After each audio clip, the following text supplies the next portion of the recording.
जरूरी है भाई। आज तो आप साल भर संघर्ष नहीं कर पाए, साल भर आप संघर्ष नहीं कर पाए। अभी चुनाव के परिणाम आए, कितना अक्टूबर तक तो हमारे राष्ट्रीय अध्यक्ष सरकार में थे ही ना। अक्टूबर में जब उनका निधन हुआ और आज हम लोग कौन सा महीना चल रहा है, जून चल रहा है। जून में आप 7-8 महीने आप संघर्ष नहीं कर पाए और तुरंत आप सत्ता के लालच में या जो भी आपको प्रलोभन दिया गया होगा मुझे नहीं पता, पर उस प्रलोभन के लिए तुरंत आप जाकर उसी नीतीश कुमार जी के सामने नतमस्तक हो गए, जिन्होंने ना सिर्फ हमारे नेता का अपमान किया बल्कि जिसके खिलाफ निरंतरता में हमारे नेता ने आवाज बुलंद की। सबसे ज्यादा धरना प्रदर्शन कभी बाबा ने किया तो वो नीतीश कुमार जी की सरकार के खिलाफ। दलित महादलित को लेकर जिस तरीके से बाबा ने संघर्ष किया, जिस तरीके से नीतीश कुमार ने उस वक्त भी बांटने की राजनीति की, पिछड़ा अति पिछड़ा को बांटने का काम किया, दलित महादलित को बांटने का काम किया। मैं तो देख रहा था कुछ दिनों पहले, आप लोगों ने भी देखा होगा, सोशल मीडिया पे पिक्चर्स बहुत वायरल हो रही है जिसमें साहब तख्ती लेकर बैठे हुए नीतीश सरकार के खिलाफ, जिसमें वो नारे लगाते हुए दिख रहे हैं नीतीश सरकार के खिलाफ। तो जिस नेता ने पूरी जिंदगी नीतीश जी के खिलाफ, हाँ ये हम लोग का एक संजोग जरूर रहा कि एक छोटे समय के लिए नीतीश जी के साथ मिलकर हम लोग को काम करना पड़ा और 2019 का चुनाव लड़ना पड़ा। मुझे वो दुविधा भी याद है हमारे नेता के मन में।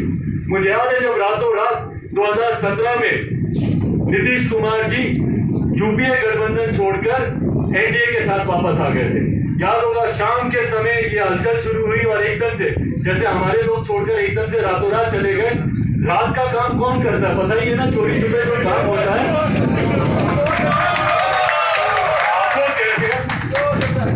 तो जो रातों रात में जो किया गया काम होता है वो ऐसा ही होता है। जो सही और सच्ची इच्छा से काम करता है वो दिन दहाड़े डंके की चोट पर सबको बुलाकर छुप छुपा के बैठे के नहीं करता।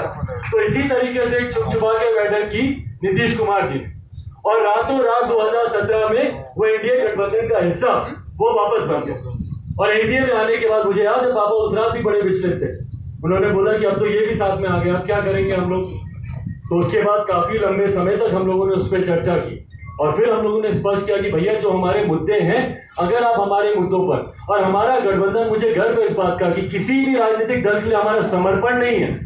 2014 में भी भारतीय जनता पार्टी के साथ हमने गठबंधन किया। मेरा कोई भी इंटरव्यू निकाल के देख लीजिए, हर एक में मैंने स्पष्ट रूप से मैंने इस बात को कहा कि हमारा गठबंधन मुद्दों के आधार पर है, हमारा इश्यू बेस्ड अलायंस है।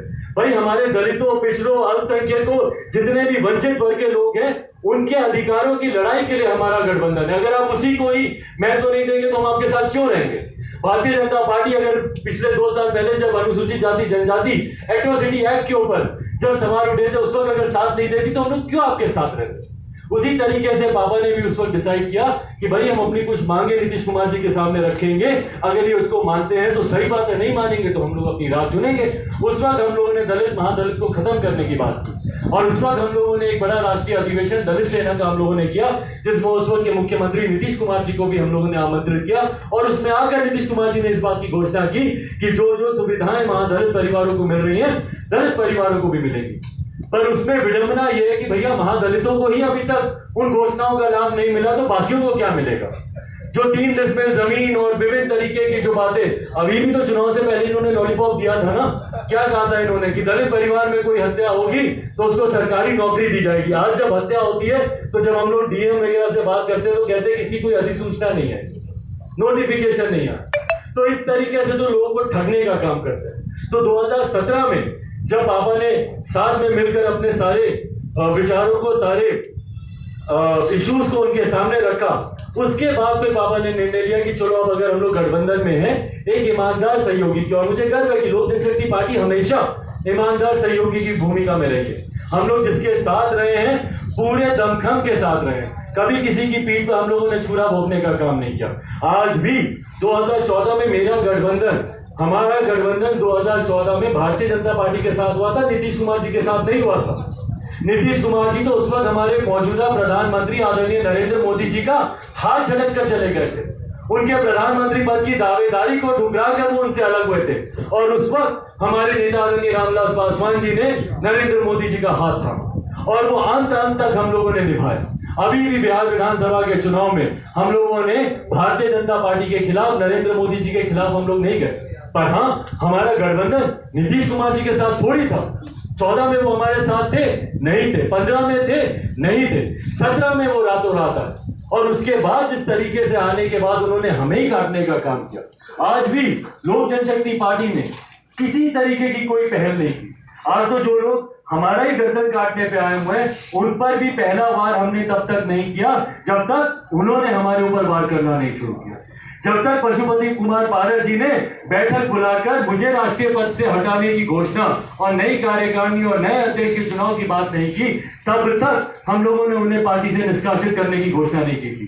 पापा हमेशा मानते थे इस बात को कि अंत तक अगर जितना हो सके मसले को सुलझाने का प्रयास करना चाहिए। मुझे लगता है कि संभवतः आप लोगों को वो दृश्य भी याद होगा कि दोपहर में जब मैं खुद गाड़ी चलाकर चाचा के आवास पर गया था, उनसे मिन्नतें करने गया था कि अभी भी समय है, हम लोग